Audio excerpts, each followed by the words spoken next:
DFA Online. News and events from different Philippine embassies and consulates around the world. DFA Online. Here on Radyo Pilipinas World Service. Good day, I am Win Peñano with today's DFA Online. The Philippine government has called for the release of more political prisoners in Myanmar as the country marked its 79th Union Day. In a statement, the Department of Foreign Affairs said freeing more detainees would signal genuine reconciliation and openness to inclusive political dialogue in line with ASEAN's 5-point consensus. Myanmar commemorates Union Day every February 12. This marks the sixth observance since the 2021 military coup.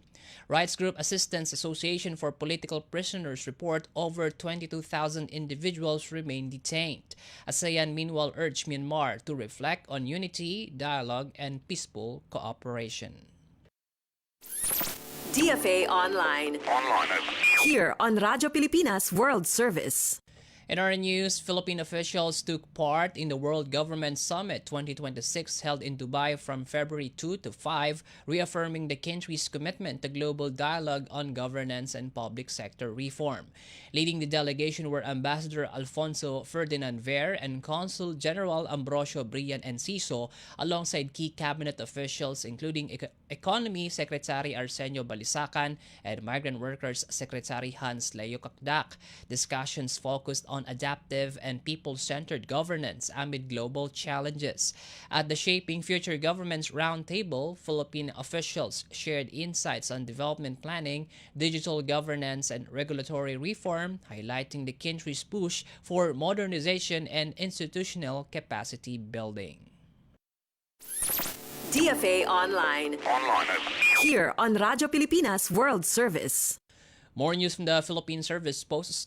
In celebration of National Arts Month, the Philippine Embassy hosted a 2-day workshop titled Baybayin at Sining, Reviving Filipino Identity Through Contemporary Calligraphy on February 7 and 8.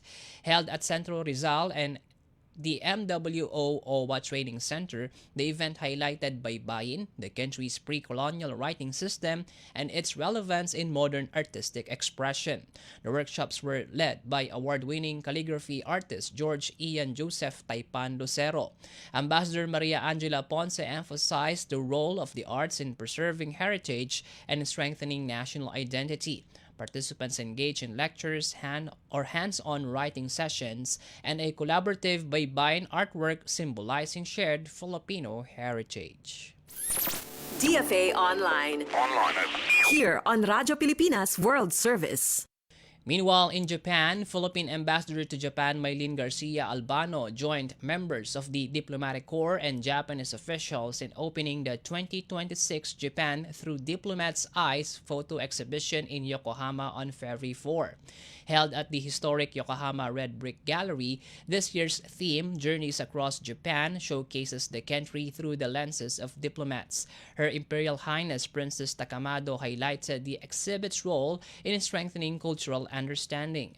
Ambassador Garcia Albano expressed optimism for another meaningful year, with the Philippine Embassy set to host the promotional meeting in March. Embassy personnel also had photographs featured in the annual exhibition. DFA Online. Here on Radyo Pilipinas World Service. The Philippine Embassy in Baghdad has partnered with the National Historical Commission of the Philippines, or NHCP, to translate and print 500 copies of Jose Rizal's Noli Me Tangere into modern Standard Arabic. The agreement was formalized on February 9, expanding access to the novel across Arabic-speaking nations. The translation was completed by a University of Baghdad professor and first presented during the 50th anniversary of Philippines-Iraq diplomatic relations. The NHCP also launched Historia Obscura, a 2-volume collection of early Philippine history from Portuguese sources. Copies of both publications were distributed to diplomats and major libraries in Metro Manila. DFA Online. Here on Radyo Pilipinas World Service. And that wraps up today's DFA Online. For Radyo Pilipinas World Service, I am Win Peñano. Good day. DFA Online. News and events from different Philippine embassies and consulates around the world. DFA Online.